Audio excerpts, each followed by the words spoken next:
Pinoy Gising! Sa magandang morning, Luzon, Visayas, Mindanao, Mega Manila at sa buong bansa at sa buong mundo ngayong pong araw na ito ng Martes. Ngayon po ay Marso 5 taong 2024. Silipin na po natin, alamin na po natin ang mga nambubulabog at mga nagigising na headline. Pinoy Gising! Panibagong dagdag bawas presyo sa mga produktong petrolyo umarangkada na. Presyo ng manok tumaas na naman. Dagdag singil ng Meralco, namumuro na naman. Sa gitna ng umano'y kudeta sa Senado, Senator Amy Marcos nanawagang patalsikin si House Speaker Martin Romualdez.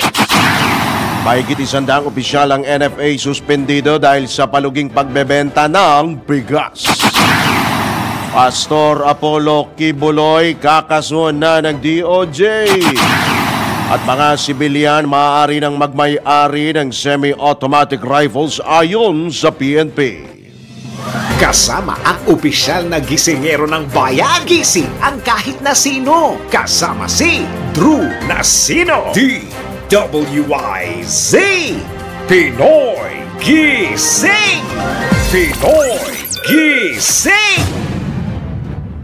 Sa oras na 4 na sandaling makalipas ang ika-4 ng morning, Drew Nasino po niyo makakasama hanggang alas 5 po tayo ng Pinoy Gising. Pinoy Gising. At sa detalye nga ng mga nanggigising na balita, nilarga na ng mga kumpanya ng langis ang panibagong price adjustment sa kanilang mga produkto. Actually, epektibo alas 12:01 kanina pong hating gabi nang una pong magpatupad ng price adjustment ang ilang pong kumpanya. Mamaya naman pong alas 6, magpapatupad ang Shell at Sea Oil ng 50 sentimo na dagdag singil sa kada litro ng gasolina. Magpapatupad naman ang rollback na 40 sentimos sa kada litro ng diesel, habang 35 sentimos sa kada litro ng kerosene o gas. Samantala, ipatutupad din ng clean fuel mamayang alas 4 ng hapon ang kalintulad na price adjustment. At ang dahilan nga po ng price adjustment na yan ay yung mataas na inventaryo sa Amerika at ang posibilidad na ceasefire dyan po sa Gaza. Samantala, pinabura ng Department of Justice ang desisyon ng MMDA na ipagbawal sa mga national roads ang mga e-vehicles o electric vehicles gaya ng mga e-trikes. Sinabi ni Justice Undersecretary Margie Gutierrez na tama lamang ang desisyon ng MMDA na pagbawalan ang mga e-trike, mga e-vehicles na dumaan sa mga major roads.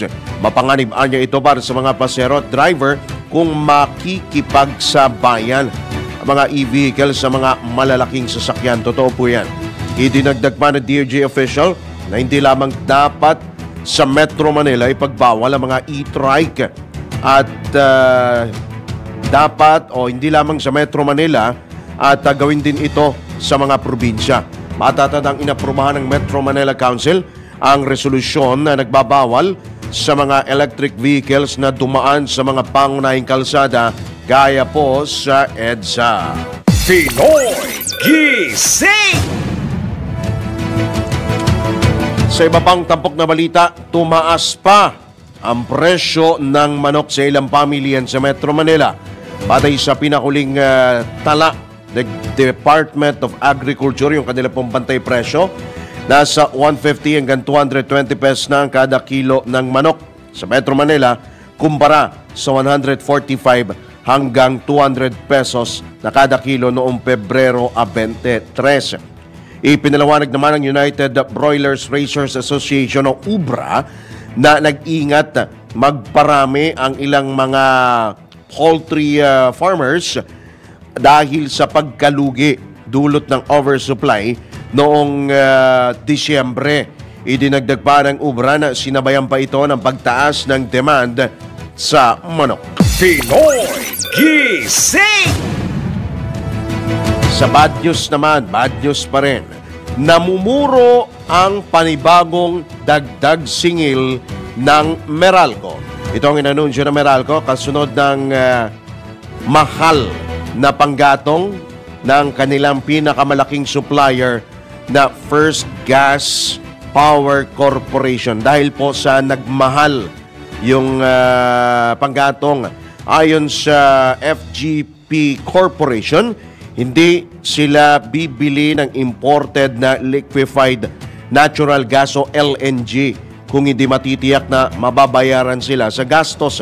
Kung din ito inanunsyo ni Attorney Ronald Valles, ang Regulatory Affairs ng Meralco o Head ng Regulatory Affairs ng Meralco, na naghain na sila ng urgent petition sa Energy Regulatory Commission upang payagan ang kumpanya na ipasa sa mga consumer ang dagdag gastos sa pag-import ng LNG. Idinagdag pa ng Meralco na malinaw na mas mababa ang presyo ng lokal na LNG na nasa 5 pesos 25 centavos kada kilowatt hour at imported na LNG na umabot sa 5 pesos 60 centavos kada kilowatt hour. Yung LNG ginagamit po sa pag-produce din po, pagpapatakbo po ng mga planta rin. At ito ngang LNG, yung imported na LNG nasa 5 pesos 60 centavos kumpara sa imported na liquid condensates na 7 pesos 83 centavos na ipapasa sa mga consumer.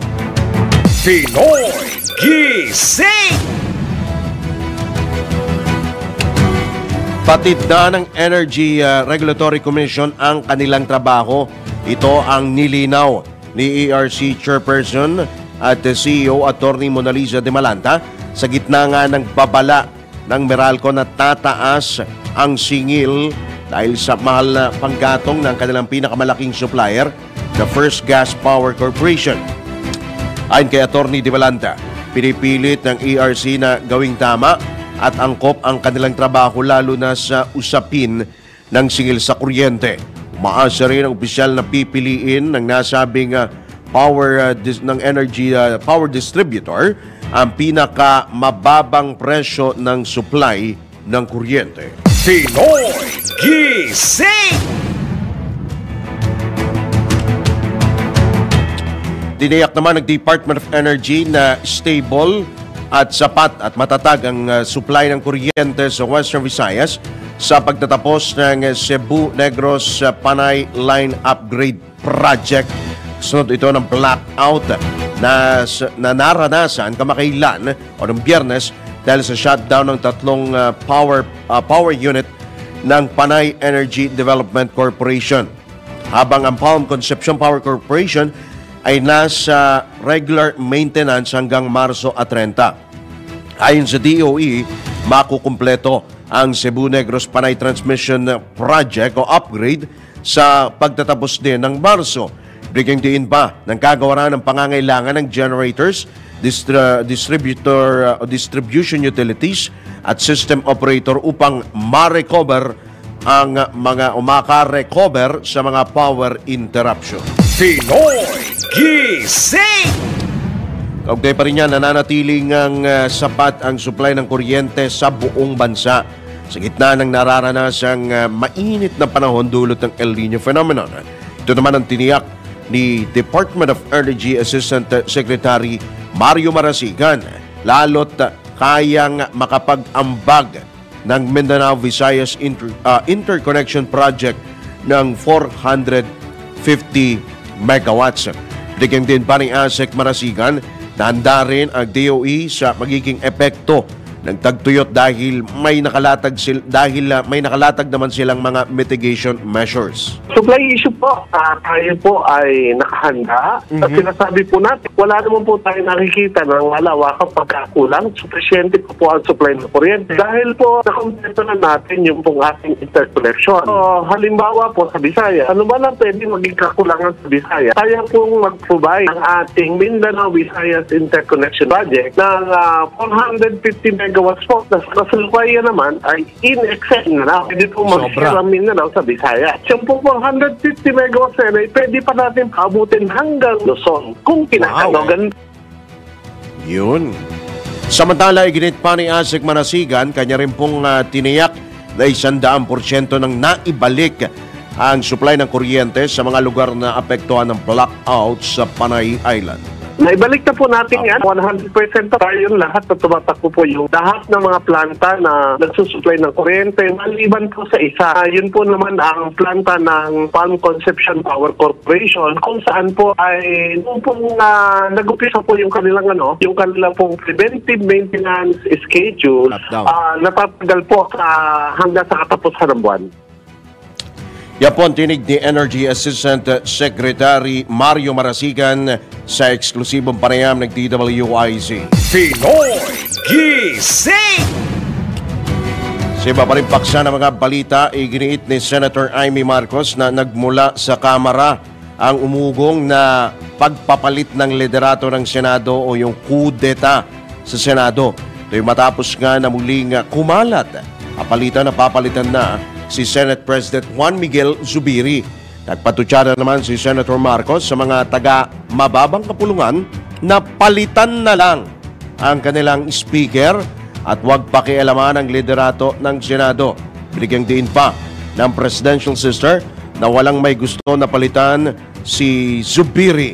Samantala, pinabulaanan naman ni Senador Jinggoy Estrada ang kumakalat na balita na siya ang hahalili kay Zubiri nang tanungin kung nakahanda siyang maging Senate President. Sinabi nito na wala siyang balak at wala rin naman nag-alok sa kanya para maluklok o iluklok sa nasabing pwesto. Iginit pa ni Senador Estrada na mataas ang kanyang respeto kay Senate President Zubiri. Ibinunyag din ng Senador na may nagsasabing balak siyang tanggalin bilang chairman ng Committee on National Defense and Security. Sakali anyang gawin ito, tatanungin niya ang liderato ng Senado kung ano ang rason bakit ginawa ito laban sa kanya. Pinoy Gising! Marami namang senador ang lumagda sa resolusyon na nagpapahayag ng kanilang suporta kay Senate President Juan Miguel Zubiri sa gitna ng umuugong na coup d'etat sa Senado. Kabilang sa mga pumirma sa resolusyon ay sina Senate President Pro Tempore Loren Legarda, Majority Leader Joel Villanueva, Senator Sonny Angara, Sherwin Gatchalian, Lito Lapid, Grace Poe, Nancy Binay, Bongo, Ronald Pato de la Rosa at Francis Tolentino. Iginit din ni Senador Angara na may tuturing itong loyalty check at nagpasyaan niya sila na gawin ito upang matigil na ang paulit-ulit na ugong hinggil sa coup d'etat. Binigyang din pa ni Angara na walang dahilan para palitan si Senate President Zubiri. Pinoy Gising! Samantala, 139 na opisyal ng National Food Authority o National Food Administration ang pinatawan ng Office of the Ombudsman ng 6 na buwang preventive suspension. Ito ang kinumpirma ni Agriculture Secretary Francisco Chu Laurel hinggil sa pagbebenta ng NFA ng libu-libong toneladang bigas na buffer stock sa traders sa paluging presyo na siya naman binebenta ng mga trader sa mas mahal na presyo sa mga wholesaler. Sinabi ng kalihim, nakabilang sa mga sinuspindi ay sina NFA Administrator Roderico Bioco, Assistant Administrator John Robert Hermano at iba pang regional managers at warehouse supervisors. Hindi naman anya kabilang sa suspension order ang nag-aakusa, ito palang nagpakalat, na si Assistant Administrator for Marketing Operations Lemuel Pagayunan. Kaugnay nito, nagdesisyon si Secretary Laurel na pansamantalang pangasiwaan muna ang NFA at tumayong officer in charge sa ahensya habang umiiral ang suspension order. Kinundin na naman ng kalihim ang nasabing alegasyon at hindi palalampasin ng anumang uri ng korupsyon sa ahensya. Pinoy Gising! Nilinaw naman ni Agriculture Assistant Secretary Ernel De Mesa na bagaman prioridad na ibigay sa mga ahensya ng pamahalaan ng bigas tuwing panahon ng kalamidad, lalo sa DSWD, ay maaari pa rin man ibenta ito ng NFA. Ito'y matapos ng mabunyag ang anomalya na ibinebenta ang bigas sa paluging presyo sa mga trader. Sa panayam ng DWIC, sinabi ni Asek de Mesa na nakasaad sa patakaran ng NFA na kapag naluluma na ang bigas, maaari itong ibenta sa murang halaga o i-dispose. Nakasaad din po sa nasabing batas na prioridad po na bigyan nito pong lokal na bigas, lalo na po panahon ng kalamidad, ang DSWD, ang OCD, NDRRM, at mga lokal na pamahalaan to respond nga po during calamities. Pero meron din pong mga ilang patakaran ng NFA, lalo na po ng NFA, na kapag naluluma na nga po yung bigas, lalo na kung wala po masyadong kalamidad, pwede po nila itong ibenta at determine po muna yung quality ng bigas. Yan po ang tinig ni Agriculture Spokesman at Assistant Secretary Ardel de Mesa sa panayam ng DWIC. Pinoy Gising! Sa iba pa rin balita, pinag-utos na ng Department of Justice ang pagsasampa ng mga kasong sexual abuse of a minor, child abuse at qualified human trafficking laban kay Kingdom of Jesus Christ founder, Pastor Apollo Kibuloy. Ayon kay Justice Secretary Jesus Crispin Boying Remulla, ito'y matapos nilang rebisahin ang pagbasura ng Davao City Prosecutor's Office sa mga reklamong panggagahasa, child abuse at human trafficking laban kay Pastor Kibuloy at iba pa noong taong 2020. Sasampa ang mga nabanggit na kaso sa Pasig City at Davao City Regional Trial Courts. Para kay Secretary Remulla, mahirap magdemanda sa isang lugar kung saan malakas ang kapangyarihan o impluwensya ng taong anyay binabangga. Idinagdag pa ng kalihim na kanilang hihilingin sa Korte Suprema na ilipat ang mga nabanggit na reklamo mula Davao patungong Metro Manila. Pinoy Gising!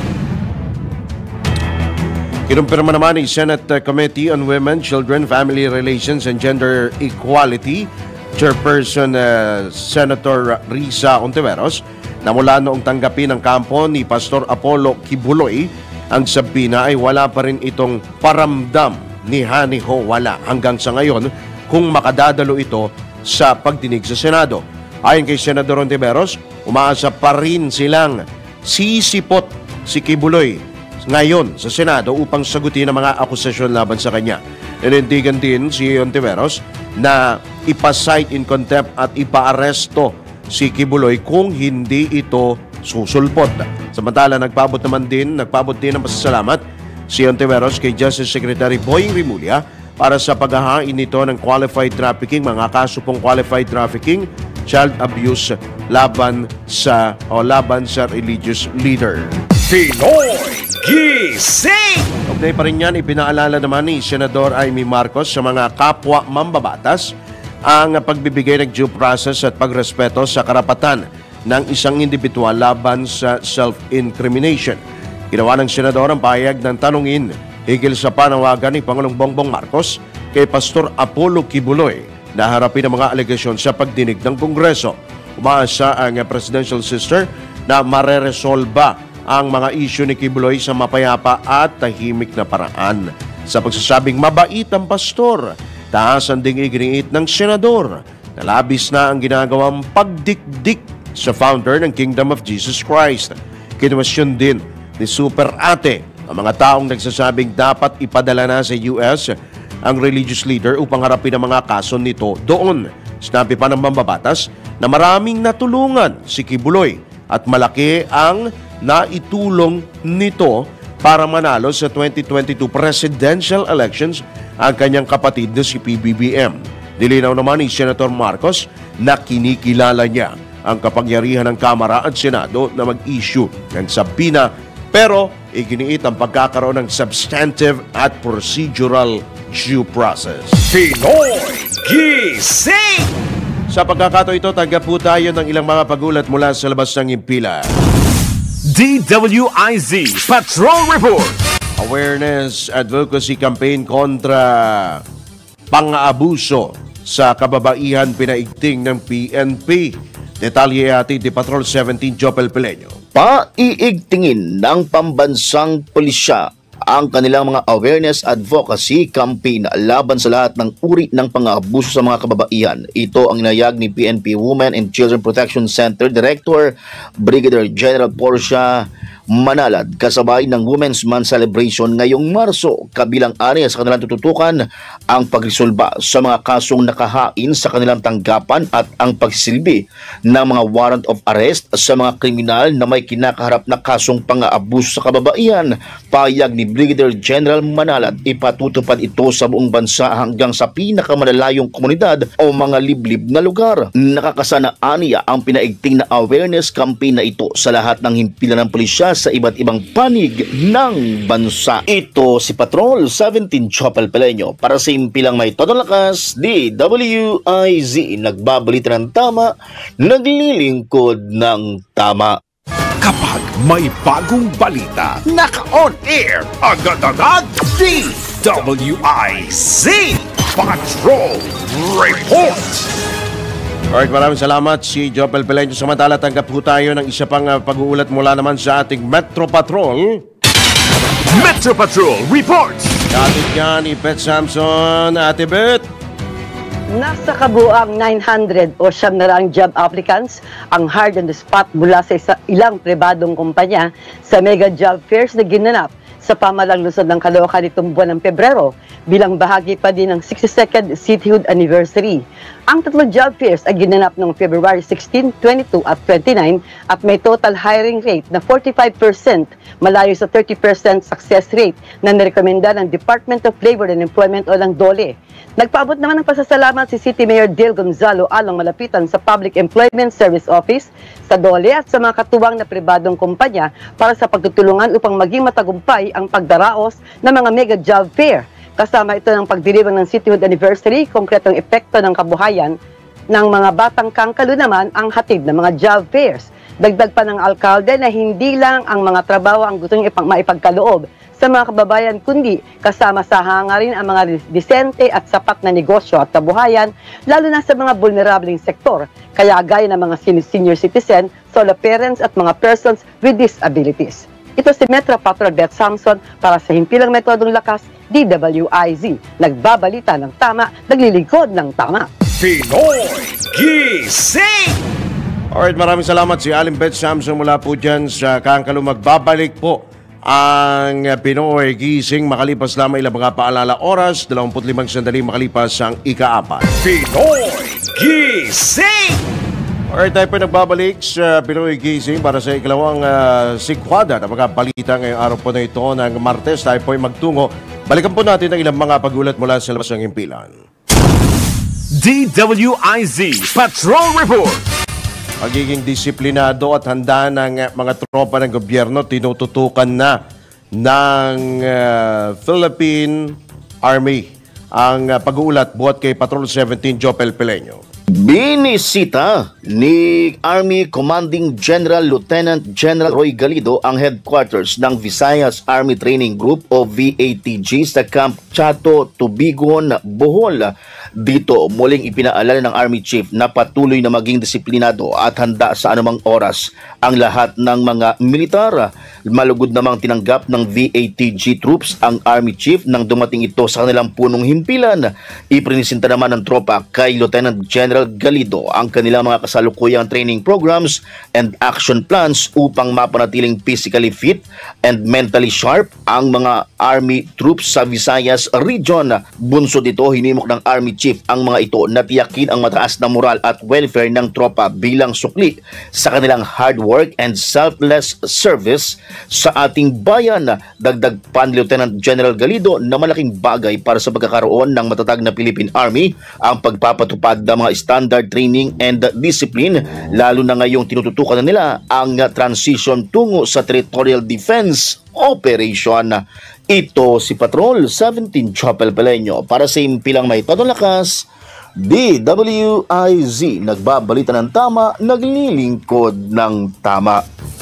Bilang pagdiriwang nga ng Women's Month, sakripisyo ng mga babaeng OFW kinilala ng isang kongresista. Sino yan? Patrol 11 Tina Nolasco. Binigyang pugay ni OFW Party List Representative Marisa Del Mar Magsino sa ginawang all-women session sa plenaryo ng Kamara kasabay ng pagdiriwang ng buwan ng kababaihan ngayong Marso ang sakripisyo ng mga babaeng Pilipino na nagtatrabaho abroad.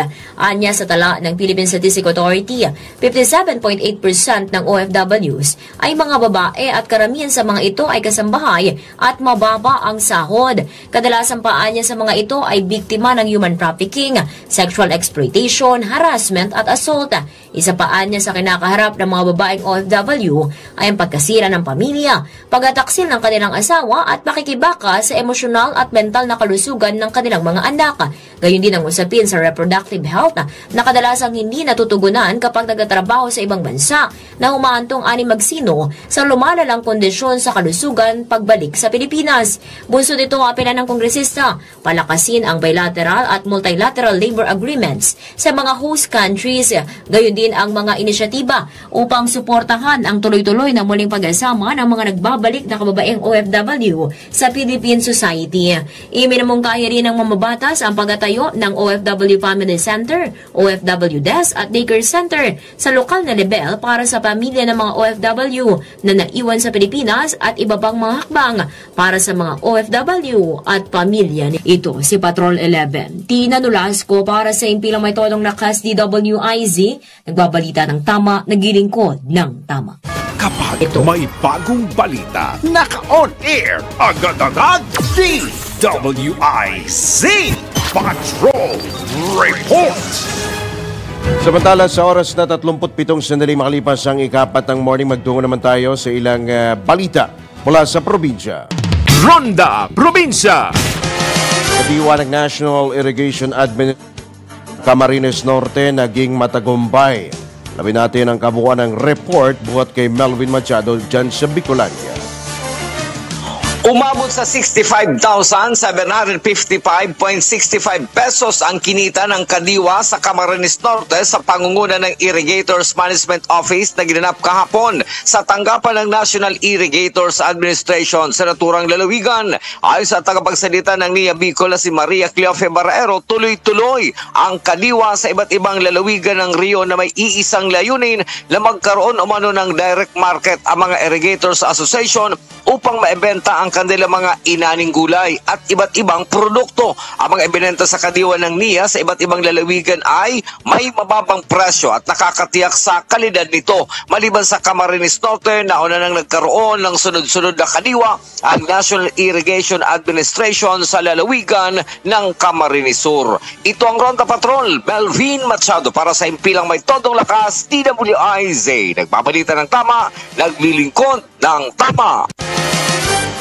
Samantala, 3 araw na siksik-liglig na mga aktibidad inilarga dyan sa Bagoong Festival 2024 sa Pangasinan. Ang pagulat naman mula kay Susan Yadaw.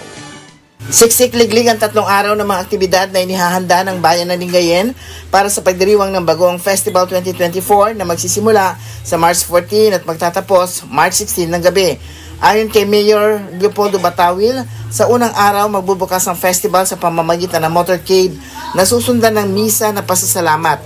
Kasabay ito ng Taway-Taway Festival kung saan libreng matitikman ang mga espesyalidad ng pagkain ng mga imbitadong restaurants, gayon din ang mga ibang produkto ng bayan dahil hindi lang bagoong ang produkto ng Lingayen. Sa gabi naman, isasagawa ang masayang patimpalak para sa pagpili ng Miss Gay Lingayen Bagoong. Sa ikalawang araw, magkakaroon ng tour o iikutin ang mga bagoong factory sa bayan kung saan ituturo ang mga magbabagoong kung paano ang paraan ng paggawa ng bagoong na dilis. Sa bandang hapon, 300 grills ang ililinya sa palibot ng plaza para sa kanilang kalutan at Lingayen. Ito ang kauna-unahang pagkakataon ng bayan na magkaroon ng kalutan kung saan mag-iihaw sila ng bangus, liempo at iba pang produkto ng bayan kung saan kasama bilang main sausawan ang bagoong. May mga national at local bands naman na sasaliw sa Yugyugan at Plaza. At sa pagtatapos, matutunghayan naman ang Grand Float Parade at street dancing kung saan 5 paralan na ang nagkumprima raw na lalahok sa street dancing. Inaanyayahan ng alkalde ang kanyang mga kababayan na makilahok at makisaya sa siksik liglig na pagdiriwang ng kanilang bagong Festival 2024. Mula sa DWIC Dagupan, ito si Susan Yadaw, nagbabalita ng tama, naglilingkod ng tama. Samantala, dyan pa rin sa Ilocandia, isa pang miyembro ng Communist Terrorist Group, nagbalik loob na rin sa gobyerno. Ang pag-uulat, ihatid ni Manong Ronald Idol Cabset Domingo. Isang miyembro ng Communist Terrorist Group ang kusang sumuko sa mga otoridad sa bayan ng Alakapan, Cagayan. Ito'y kinilala si Aka Ami, 36 years old, isang miyembro ng Anak Pawis at residente ng barangay Pinupok, Alcala, Cagayan. Ayon dito, taong 2018, panoo siya ay nakikayat ng presidente ng mga Anak Pawis sa barangay. Naging aktibong sumasali sa mga anti-government rallies sa mga opisina ng Kapitolyo, sa Lalo at sa Tuguegarao. Dumadalo rin siya sa mga pagpupulong at mga lektura para sa pagpapalakas ng hanay ng mga rebelde. Kusa siyang sumuko sa mga otoridad sapagkat walang umanong magandang naitulong sa kanya ang pagiging supporter ng makakaliwang grupo. Ang mga patuloy na pagdagsa ng mga sumusuko ng mga miyembro at supporter ng communist group ay dahil sa patuloy na pagsasagawa ng PCR activities sa barangay at ang pagbibisita sa kanila sa kanilang mga bahay-bahay. Ayon naman na ito sa hepe ng Alcala Police Station na si Police Major George Maribay. Ito ang Ronda Patrol, Ronald Idol Domingo, nag-uulat para simpilang may tunong lakas, DWIC, nagbabalita ng tama, naglilingkod ng tama. Pinoy Gising! Alright, maraming salamat si Manong Ronald Idol Cabset Domingo sa pagpapatuloy pa rin ng ilang pa mga balita. Nagsagawa ng prayer rally ang mga taga-suporta ni Pastor Apollo Kibuloy na religious leader ng Kingdom of Jesus Christ. Ito upang ipakita ang kanilang suporta, of course, sa kanilang leader na may kinakaharap na iba't ibang kaso. Kaugnay nito, hinamon ng mga supporters si Senator Rizon Deveros, chairperson ng Senate Committee on Women, Children, Family Relations and Gender Equality, na magbitiw na sa pwesto. Nabatid na sinampahan ng DOJ o sasampahan ng DOJ ng kaso si Kibuloy ng kasong sexual abuse of a minor at qualified trafficking. Pinoy Gising! Samantala, maaari na magmay-ari ng mga semi-automatic rifle ang mga sibilyan. Ito ay inanunsyo ng PNP kasunod na rin ang kanilang pag-amyenda sa ilang probisyon sa Implementing Rules and Regulations ng Comprehensive Firearms and Ammunition Regulation Act. Ayon kay PNP spokesperson Colonel Jean Bardo, partikular ang 7.66mm pababa na baril at semi-automatic rifle sa mga maaaring palisensyahan o lisensyahan. Una nang bumuo ng Technical Working Group ang PNP upang amyendahan ang IRR ng nasabing batas at naibigay na ang mga ito sa University of the Philippines Law Center upang mailathala. Pinoy Gising! Nangako naman ang Philippine Army ng suporta sa Presidential Task Force on Media Security sa misyon nitong bumuo ng ligtas na media environment sa mga mamamahayag. Suportado rin ng militar ang PTF-OMS para mabigyang hustisya ang mga mamamahayag na nakaranas ng pag-atake. Ginawa ni Army Commanding General Lieutenant General Roy Galido ang pangako, ang kanya pong tiniyak kay PTF-OMS Executive Director Undersecretary Paul Gutierrez sa courtesy call sa Fort Bonifacio.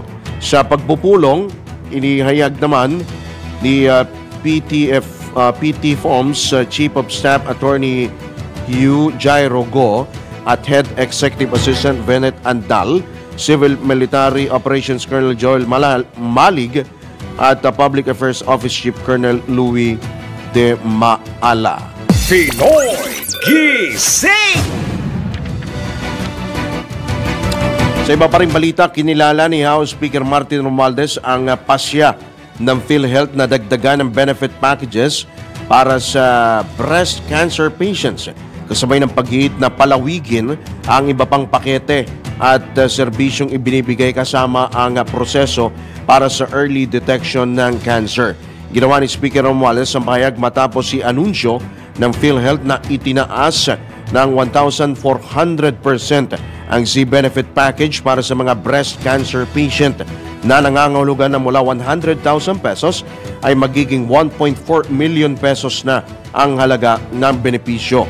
Ang kahalagahan niya na matugunan ng pangangailangan ng mga breast cancer patient at pinuri ang PhilHealth sa hakbang na ito upang mapaganda ang benefit package para sa kanila. Iginit naman ng leader ng Kamara ang kahalagahan ng early detection upang tumaas ang survival rate ng isang individual na may cancer, kaya't hinimok nito ang ahensya na isama ang comprehensive cancer screening programs sa mga benepisyo na kanilang ibinibigay. Ang breast cancer ay isa sa pangunahing cancer sa bansa at patuloy na tumataas ang bilang ng nagkakaroon nito. Pinoy Gising! Standby lamang po para sa iba pang pag-ulat mula po sa labas ng himpilan. Muli pong magbabalik ang Pinoy Gising makalipas lamang ilang mga paalala oras, 14 na minuto bago sumapit ang ganap na alas 5. Pinoy Gising! Sa pagkakataon po ito, tayo po ay tumanggap po ng isa pong live and direct report mula po sa Australia. DWIZ Patrol Report. Paglago ng ekonomiya ng bansa, ibinida ni Pangulong Marcos sa mga Pinoy sa Melbourne. Detalye ni Patrol 13 Gilbert Perdes. Ipinagmalaki ni Pangulong Ferdinand Marcos Jr. na nakikitang pagganda ng ekonomiya ng bansa sa harap ng mga Pilipino dito sa Australia. Sa Filipino Community Event na pinangunahan ni PBBM, sinabi ng Pangulo na ang pag-angat ng ekonomiya ng Pilipinas ay bunga ng magandang paglago nito, positibong forecast, mataas na naitala na employment, tourism at manufacturing. Malakihan niya ang ambag ng mga OFW dahil sa kanilang mga remittances na nakatulong hindi lamang sa kanilang pamilya kundi maging sa komunidad at sa ekonomiya ng bansa. At bilang sukli sa ambag ng mga OFW, tiniyak din ni PBBM na gagawin ng kanyang administrasyon ng commitment dito at upang mapaunlad at ang buhay at kapangkabuhayan ng bawat Pilipino saan man sila naruroon sa mundo. Patrol 13, Gilbert Perdes, nagbabalita ng tama, naglilingkod ng tama. Kapag may bagong balita, naka-on-air, agad-agad, DWIZ Patrol Report. At kaugnay nga niyan, nilagdaan ng 12 business agreements ang nilagdaan sa pagitan ng iba't ibang sektor sa Melbourne, Australia. Naganap ang signing of agreement sa isang business forum na isa sa mga sideline events ni Pangulong Ferdinand Marcos dyan sa ASEAN Australia Special Summit. Ang mga agreement, mga kasunduang iprinisinta kay PBBM ay may kaugnayan sa renewable energy, battery manufacturing at iba pang larangan. Ayon kay Trade Secretary Alfredo Pascual, ang mga kasunduan ay nakakalaga ng $1.5 billion. Naasan niya mapalalakas na mga ito ang ekonomiya ng Pilipinas.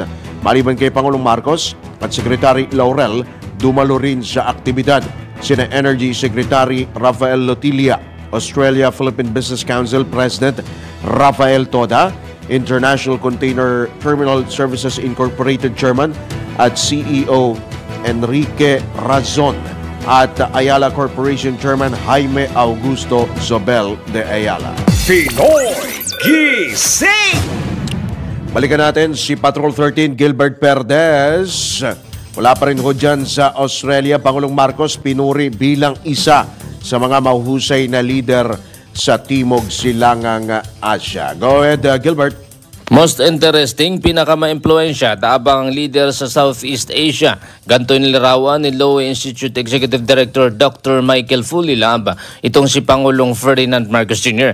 Ayon kay Fulilab, crucial o mahalaga ang papel ni Pangulong Marcos bilang regional leader sa Association of Southeast Asian Nations o yung ASEAN. Kung titingnan daw ayon kay Fulilab ang Pilipinas kung gaano ito karubdob para depensahan ang kanyang soberanya, ito ay makikita sa nakalipas na 18 buwan o magmula nang pumasok ang liderato ni PBBM. Pinalakpakan ng Pangulo sa kanyang talumpati sa Law Institute kahapon na kung saan dito nga itinindigan ni Pangulong Marcos ang karapatan ng Pilipinas sa pinag-aagawang teritoryo. Mula rito sa Melbourne, Patrol 13, Gilbert Perdes, nagbabalita ng tama, naglilingkod ng tama. Kapag may bagong balita, naka-on air, agad-agad, DWIZ Patrol Report! Alright, maraming salamat muli si Patrol 13 Gilbert Perdes sa ilang mga pahabol na balita. Naniniwala si House Deputy Speaker David J.J. Suarez na nasa kamay ni Senate President Juan Miguel Zubiri kung makakukuha ng sapat na boto ang resolution of both houses number 6 para aprubahan sa mataas na kapulungan. Kasunod na rin ito ng pahayag ni Senator Cynthia Villar na hindi bababa sa 7 senador ang tutol sa charter change, kabilang ang ilang kaalyado ni Pangulong Ferdinand Marcos Jr. Itinagdag pa ni Congressman Suarez na buong-buo ang suporta ng mga kongresista para sa resolution of both houses number 7 sa liderato ni House Speaker Martin Romualdez at Pangulong Marcos. Kaya naman iginiit ng mambabatas na kung talagang kaalyado ng mga senador ang administrasyon, patunayan nila ito at suportahan ang nais ng Pangulo na amyendahan ang economic provisions ng saligang batas. Pinoy Gising! Samantala, posibleng hatulan ng parusang kamatayan ng 2 Pilipinong suspect sa pagpatay sa mag-asawang Hapones. Ito ang inanunsyo ng Department of Foreign Affairs sa oras na mapatunayang may sala sina Hazel Ann Bagiza Morales, 30 taong gulang, at Brian Jefferson Leasing de la Cruz, 34 na taong gulang, kaugnay sa pagkamatay ni Norihiro at Kimi Takahashi sa Japan. Kaugnay nito lumabas sa mga ulat na natagpuan ang DNA ni Morales na sa kutsilong ginamit sa pagpatay sa 2 biktima, pero hindi pa ito nakukumpirma ng Japanese police sa Philippine Embassy sa Japan. Tiniyak naman ni DFA Undersecretary Eduardo De Vega na patuloy ang kanilang legal assistance sa 2 Pinoy at kanya ring inanunsyo na maaaring madesisyon na ang kaso ng mga suspect bago matapos ang buwan. Pinoy Gising! Habol natin ang isa pang pagulat mula kay Patrol 5, Aya Yupanco. Kuya, DWIZ Patrol Report!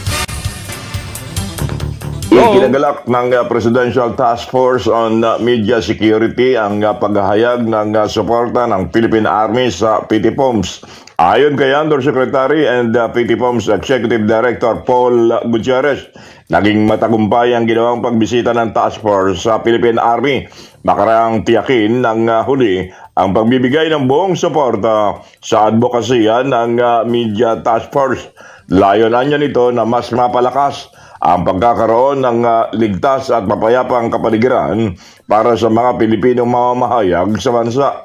Tiniyak din niya ng Philippine Army na tutulong ang mga sundalo na mabigyan ng katarungan ng mga miyembro ng media na biktima ng karahasan. Ang pagtiyak ay ginawa ni Lieutenant General Roy Galido, Commanding General ng Philippine Army, kay Joseph Gutierrez sa ginawang courtesy call ng huli sa Army Headquarters sa Fort Bonifacio kahapon, Marso 4, 2024. Kabilang sa nasabing pulong sina Attorney Howie Jairo Go, PTPOMS Chief of Staff, Bennett Andal, HEA, Colonel Joel Malig, G7 Philippine Army, at Colonel Louie Dimaala, Chief ng Public Affairs Office ng Philippine Army. It is Patrol number 5. Ayaw pa ko para sa implemental ng lakas, DWIC.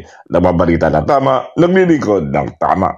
Kapag may bagong balita, naka-on air, agad-agad, DWIC Patrol Report. With that, tayo po ay pansamantala po nagpapaalam ngayong araw po na ito ng Martes. Maraming salamat nga pala sa ating mga nakasama sa News Center at sa bumubuo po ng DWIZ at Aliw Channel 23. Maraming salamat din nga pala sa mga sukiho natin, mga taga-subaybay. Yan, sina Tristan, sina Hideyoshi, Lur, si Ate Beth Samson, Mike Montero, good morning din, Ate Susan G, at si Albert Hernandez, Nelson Malinaw. Marami po salamat po sa inyo. At isa po munang patamakot for the day, huwag mong kalimutan ang buhay na ipinangako mo sa sarili mo. Yan po ang ating pong patamakot for the day. Alright, susunod na po ang Arangkada Balita. Kasama po si Ms. Judith Estrada Larino. And of course, ang inyo pong lingkod, Drew Nasino. Ito po muli inyong lingkod, nagbabalita ng tama, naglilingkod ng tama. Gumising kasama ang mga bagong-bagong mga balita. Gumising kasama ang mga bagong-bagong impormasyon. Hahataw na. Aarangkada na. Kaya tayo na. Dahil buhay na ang mga dugo ng